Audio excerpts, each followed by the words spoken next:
Best Surface Award akan menerima sijil dan wang tunai tajaan program Seni Rega Fashion UiTM Perak.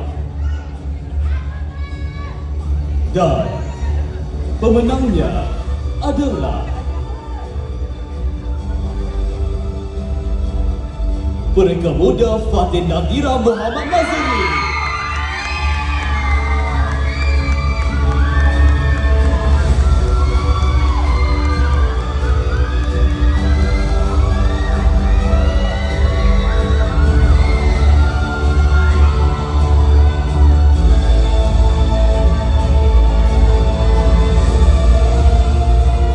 Tahniah diucapkan kepada saudari Fatin atas penerimaan anugerah sebentar tadi.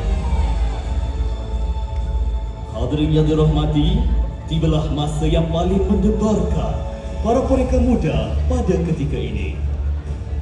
Majlis seterusnya akan mengumumkan pemenang-pemenang keseluruhan bagi tempat ketiga, tempat kedua dan tempat pertama untuk pentas peragaan Demyo 2.0 Diploma Fashion Show 2025. Diumumkan pemenang bagi Best Designer Browser Award yang bakal membawa pulang sebuah trofi, wang tunai bernilai RM100 Malaysia dan cabangan bunga tajaan daripada Tiari Mawar. Pemenangnya adalah Pereka Muda Farah Anis Sofia Roslan.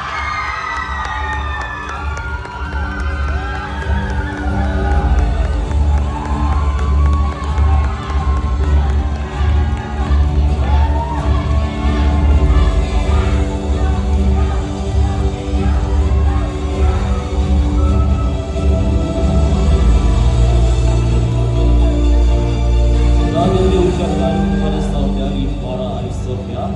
Seterusnya, penerima hadiah bagi Best Designer Silver Award yang bakal membawa pulang sebuah trofi, wang tunai bernilai RM200 Malaysia dan cabangan bunga tajaan daripada Tiari Mawar.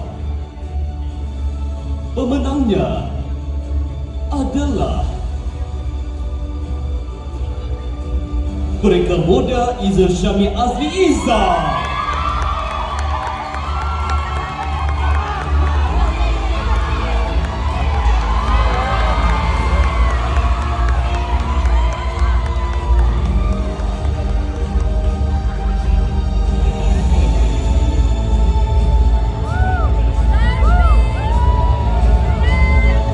Tahniah diucapkan kepada saudara Izzul Syami.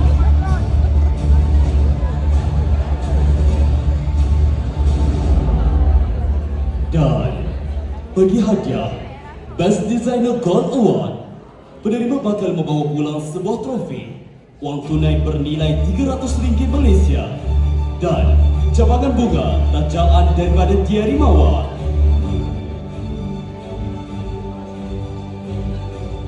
Pemenang bagi anugerah Best Designer Gold Award adalah